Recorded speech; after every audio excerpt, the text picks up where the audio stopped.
Salut tout le monde, aujourd'hui on se retrouve pour une nouvelle vidéo sur quels sont mes indispensables pour le resell. Donc je vais vous montrer tous mes accessoires et qu'est-ce que je vous conseille d'acheter pour bien débuter et évoluer dans le resell. Là les gars, on est dans le coin photo, les photos, donc et vraiment c'est primordial, hein. Si vous faites des photos de merde, vous n'allez pas vendre. Donc je vais vous montrer moi ce que j'ai utilisé, ce que j'utilise actuellement et qu'est-ce que je peux vous conseiller si vous êtes chez vous. Parce que la majorité des gens qui me regardent, je pense que vous êtes chez vos parents. Donc voilà, donc déjà technique numéro 1 que j'utilise avant, que j'utilise moins, c'est les toiles photos. Donc les toiles photos c'est très professionnel, c'est très bien, ça fait très quali, fond blanc. Donc c'est vraiment les toiles, matière toile les gars, c'est pas les draps dégueulasses, vous voyez. Donc ça coûte assez cher, je vous mettrai la référence dans bio comme d'hab. Ensuite, on va dire à ce qui peut être fait à la place des toiles, ce que moi je faisais quand j'étais chez moi. Vous pouvez utiliser un plaid, donc un plaid que vous mettez par terre. Vous pouvez sinon utiliser des tapis, si vous avez des beaux tapis chez vous. Ou alors si vous avez des beaux fonds. Par exemple, je sais qu'il y en a qui ont des fonds un peu carrelés, je sais pas si ça se dit, un peu béton. Et moi par exemple les fonds béton j'adore. Donc si vous avez ça, vraiment utilisez-les comme ça, bah vous vraiment et ça vous évite d'acheter des trucs. Et après du coup la dernière technique, j'en ferai une vidéo sur TikTok les gars aussi pour parler plus des photos en approfondissant le sujet. On est sur ce qui va être les patères, donc les petits pics que vous allez planter dans un mur. Et là en gros vous allez juste prendre un cintre, mettre le vêtement. Voilà, là c'est un fond blanc et franchement ça les gars, quand vous voulez pas vous casser le dos et optimiser vos photos, c'est vraiment le mieux actuellement. Et là du coup moi c'est ce que j'utilise. Et pour compléter les gars, du coup pour faire des photos, souvent des fois bah, il fait sombre, hein, on peut pas contrôler la lumière. Il vous faut des softbox, donc là vous voyez moi j'en ai deux grosses. En vrai les prix c'est correct, ça reste un investissement mais c'est vraiment très pratique. Et pareil si vous faites du contenu vidéo et tout, bah c'est beaucoup mieux, du coup il vous en faut au moins des petites. Et là c'est vraiment les grosses où la lumière est très bien. Vous voyez que moi par exemple là je suis exposée sud, donc limite j'ai même pas besoin de softbox. Mais souvent quand je sais qu'on est chez nos parents et tout, bah les pièces sont pas aussi mises au sud quoi. Bon ensuite les gars vous allez vous dire mais comment je peux ranger toutes mes sapes, surtout quand vous commencez à avoir du stock tout ça. Vous avez plusieurs techniques, moi je vais vous montrer celles que j'utilise et celles que je vous conseille, surtout si vous commencez à avoir du stock. Donc première technique, on a pour moi d'ailleurs une des meilleures, surtout si vous êtes chez vous, les portants. Donc là par exemple vous avez un portant à double étage, donc tous les liens seront en bio les gars, souvent c'est des produits Amazon. Portant double étage, très pratique, vous pouvez stocker 100-150 sapes par portant. Voilà, ça prend pas trop de place si vous êtes chez vos parents, je pense que c'est pas mal. Ensuite, pour passer du coup sur du plus gros portant et sur un truc plus professionnel, si vous avez un local, c'est les rayonnages. Donc après, si chez vous, vous avez un garage ou quoi, un grand garage, je vous conseille, là-dessus, vous pouvez vraiment stocker, je pense, 200-250 sapes facile. Et le dernier moyen que j'utilise, du coup, c'est les étagères. Donc ça, c'est des étagères Leroy Merlin, je vous mettrai le lien aussi. Donc pour moi, les étagères, c'est pas très pratique, je trouve, pour les hauts. Mais par contre, c'est très pratique si vous voulez ranger comme ça sous forme de case pour faire des drops, si vous avez un site ou quoi. Et aussi très pratique pour ranger tout ce qui est pantalon, shorts, etc. Vous voyez que moi, j'ai des trucs où j'ai que des shorts là pour cet été et tout. Donc ça reste ici, ça bouge pas. Mais voilà, pour tout ce qui est, on va dire, sweat et tout, c'est un petit peu moins pratique. Donc moi, je vous conseille vraiment soit les portants, donc là, vous en avez des longs, si vous avez de la place. Mais les plus simples d'utilisation, c'est vraiment celui-là, je le trouve vraiment pratique. Genre, ça gagne de la place en hauteur et du coup, ça complémente avec les étagères. Pour compléter, du coup, les gars, les portants, si vous avez des portants chez vous, il vous faudra des cintres. Donc là, j'ai celui-là qui est très pratique, qui est de chez Amazon, qui est pas très cher à la pièce, il y aura le lien. Et ceux-là qui sont encore moins chers. Donc ceux-là sont très pratiques pour tout ce qui est, on va dire, t-shirt, polo, pull fin, voilà. Et ça pour les pièces plus lourdes. Mais c'est les moins chers que j'ai trouvé sur Amazon et ils sont très bien.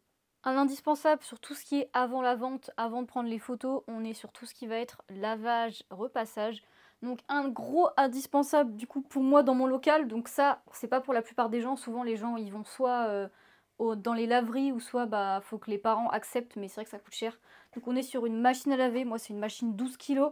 Donc c'est très pratique, hein, donc indispensable tout ce qui va avec, hein, de la lessive, du détachant, des décolor stop, voilà la classique, mais quand vous avez un local ça me paraît essentiel. Et ensuite les gars, pareil, surtout si vous lavez pas vos vêtements, au moins faites ça s'il vous plaît. Repassez vos vêtements, c'est très important. Donc là c'est mon fer les gars, moi je suis plus fer que défroisseur. Parce que défroisseur ça prend pour moi plus de temps et le résultat est beaucoup moins net. Et du coup bah avec la table de repassage. Donc voilà les gars, pour moi il faut faire les deux. Faut soit laver, vous voyez que là par exemple c'est des trucs qui sèchent. Donc ça des vestes je repasse pas. Mais par exemple, tout ce qui est, bah, vous voyez, écharpe comme ça, là, moi je repasse juste et je lave pas parce que c'est des matières délicates. Mais c'est obligé de faire les deux pour moi, sinon vraiment, votre truc il va soit être tout froissé, dégueulasse, ou soit il va puer et en plus il va être froissé.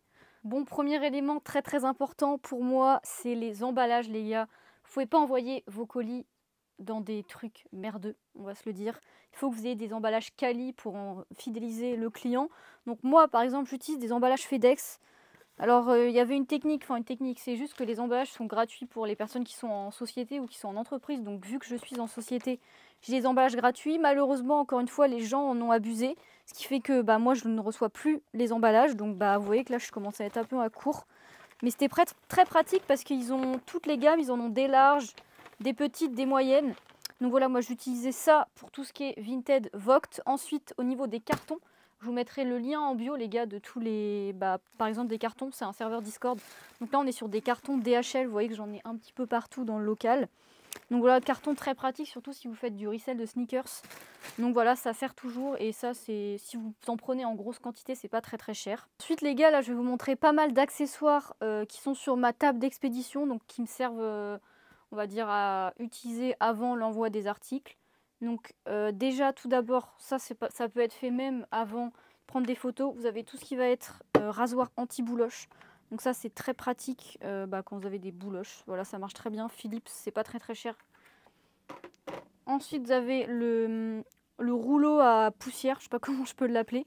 Donc voilà, ça il en faut absolument les gars, hein, parce que quand vous avez des trucs où vous recevez, il y a plein de poils de chat, c'est nécessaire de passer toujours un coup avant d'envoyer.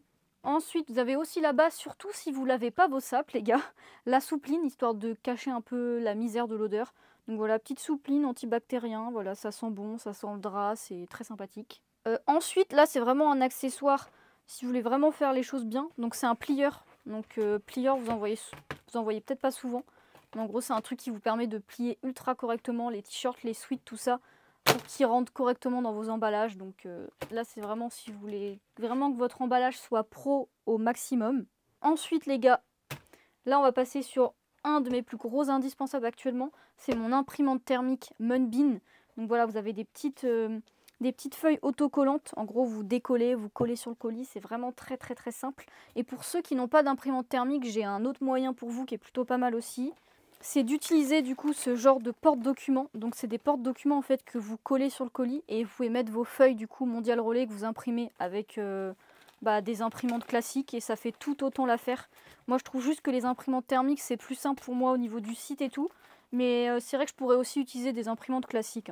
Et enfin du coup les gars, pour terminer aussi, ce qui est très très pratique, surtout si vous envoyez beaucoup de cartons, c'est les scotcheuses.